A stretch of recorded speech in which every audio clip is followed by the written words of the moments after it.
अस्सलाम वालेकुम। चालाक सास के आजमूदा टोटके। पाँव के बल बैठकर कोई काम किया जाए तो इसका असर सीधा नज़र पर पड़ता है। इससे नज़र कमज़ोर हो जाती है। मिट्टी के बने हुए प्याले में पानी पीने से शुगर की बीमारी दूर हो जाती है। स्टील के गिलास में पानी पीने से दिमाग तेज़ होता है। चंबेली के फूलों की खुशबू सूंघने से सांस की बीमारी नहीं होती। पुरानी से पुरानी खांसी दूर करने के लिए अमरूद को जलाकर इसकी राख खाएं। जामुन की गुठली को जलाकर इसकी राख आँखों में डालने से आँखों की नज़र तेज़ हो जाती है। जो औरतें खड़े होकर कंघी करती हैं वो जल्दी बूढ़ी हो जाती हैं, क्योंकि खड़े होकर कंघी करने से दिमाग पर सीधा असर पड़ता है। गर्मी के मौसम में ठंडा पानी पीने से जोड़ों का दर्द का मसला हो सकता है, इसलिए नीम ठंडा या हल्का ठंडा पानी पिए। नमक को जिल्द की खूबसूरती के लिए इस्तेमाल किया जा सकता है। नमक का मसाज करने से डेड स्किन ख़त्म हो जाती है। अपने टूथब्रश पर नमक छिड़ककर इससे दांत साफ़ करें। इससे दांतों की सफाई के साथ साथ आपके मसूड़े भी मजबूत होंगे और मुंह की बदबू भी ख़त्म हो जाएगी।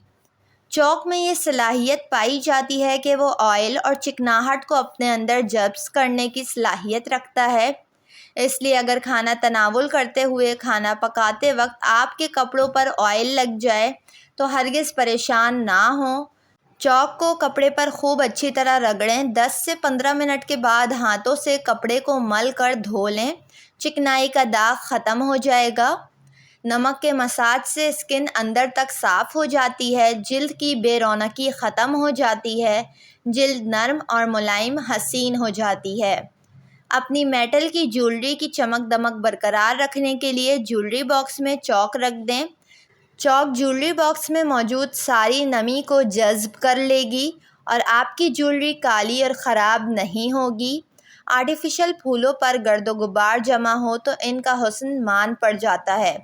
इन पौधों की खूबसूरती बरकरार रखने और इनकी सफाई के लिए इन पर नमक छिड़क दें। थोड़ी देर बाद इन फूलों को किसी कपड़े से साफ़ कर लें। आपके आर्टिफिशियल फूल बिल्कुल नए जैसे नज़र आना शुरू हो जाएंगे। अगर आपके रंगीन कपड़े ज़्यादा धुलने की वजह से बदरंग हो गए हैं तो आपको घबराने की ज़रूरत नहीं है। रंगीन कपड़ों को धोते वक्त इन कपड़ों में थोड़े से पानी में नमक मिलाकर रात भर के लिए भिगो दें। अगर चाहें तो वॉशिंग मशीन में सर्फ़ के साथ आधा कप नमक डाल दें, फिर रंगीन कपड़े धो लें। इससे कपड़ों का रंग दोबारा से चमक जाएगा। गर्दन कोहनी कालापन दूर करने के लिए एक प्याली में नीम गर्म पानी ले लें। इस पानी में तौलिया डालकर अच्छी तरह निचोड़ लें। इस तौलिए को जिस्म के काले हिस्सों पर आराम से कुछ देर तक मलते रहें, यानी हल्के हाथ से मसाज करें। गाड़ी की सतह पर ख़राश आ जाए यानी कि स्क्रैच आ जाए तो एक कपड़े को नारियल के तेल में भिगोकर गाड़ी पर अच्छी तरह से फेरें।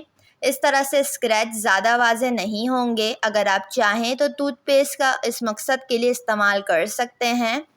रात को रोज़ाना सोने से पहले उंगली की मदद से शहद की एक तह अपने होठों पर लगाएं और अगली सुबह धो लें। चंद ही हफ्तों के इस्तेमाल से आपके होंठ की रंगत वाज़ेह तौर पर तब्दील हो जाएगी और होंठ गुलाबी होना शुरू हो जाएंगे। गिलास में गर्म पानी लेकर इसमें 2 अंडों की जर्दी डालकर फेंट लें। इस पानी से बालों को अच्छी तरह तर करके सर की हल्की हल्की मालिश करें। बाकी पानी से बाल तर कर लें। इस पानी को सर की जिल्द पर खूब लगाएं। 1 घंटे के बाद सर धो लें। इससे आपके बाल नरम, मुलायम, मजबूत और चमकदार हो जाएंगे। विटामिन ई का ऑयल आपके नाखूनों को मॉइस्चराइज और हाइड्रेट रखता है। इसके साथ साथ आपके नाखूनों को मजबूत, ताकतवर और इनकी नशोनुमा में इजाफा करता है। इसलिए 1 अदद विटामिन ई कैप्सूल ज़रूर नाखूनों पर लगाएं। इससे आपके नाखून काफ़ी अच्छे रहेंगे। तरीक़े इस्तेमाल: रोज़ाना रात को सोने से कबल कैप्सूल से तेल निकाल लें और इसे अपने नाखूनों पर अच्छी तरह मसाज करें और रात भर के लिए ऐसे ही लगा रहने दें। सिर्फ 2 हफ्तों के इस्तेमाल से ही आपके नाखूनों की सेहत में बेपनाह इजाफा हो जाएगा। टमाटर में विटामिन ए और विटामिन सी से मालोमाल होता है। नाखूनों को मजबूत, जिल्द की स्याह रंगत को दूर करता है। धूप से झुलसी हुई जिल्द की असल रंगत बहाल करने के लिए टमाटर बेहतरीन है। रोज़ाना रात को सोने से कबल टमाटर का एक टुकड़ा ले लें। इससे नाखूनों को, हाथों को अच्छी तरह मसाज करें और सुबह उठकर हाथ धो लें। कुछ दिन ये अमल दोहराएं। नाखून मजबूत, चमकदार हो जाएंगे और हाथों की स्याह रंगत भी कम हो जाएगी। इंसान हमेशा खूबसूरत नज़र आने की ख्वाहिशमंद रहा है। पलकें लंबी और स्याह करने के लिए एक बर्तन में 2 खाने के चम्मच दूध ले लें। इसको नीम गरम करें, इतना गरम करें कि आंखें इसकी गरमाइश बर्दाश्त कर सके। रुई या किसी नरम कपड़े को दूध में भिगोकर अपनी आंखों के ऊपर रख लें। जब इस दूध की गरमाइश ख़त्म हो जाए तो इस अमल को बार बार दोहराएं, लेकिन याद रखिए कि 5 या 6 बार से ज़्यादा ना करें। आपकी पलकें कुछ ही दिनों में लंबी और घनी हो जाएंगी। वीडियो को लाइक और चैनल को ज़रूर सब्सक्राइब कर लें।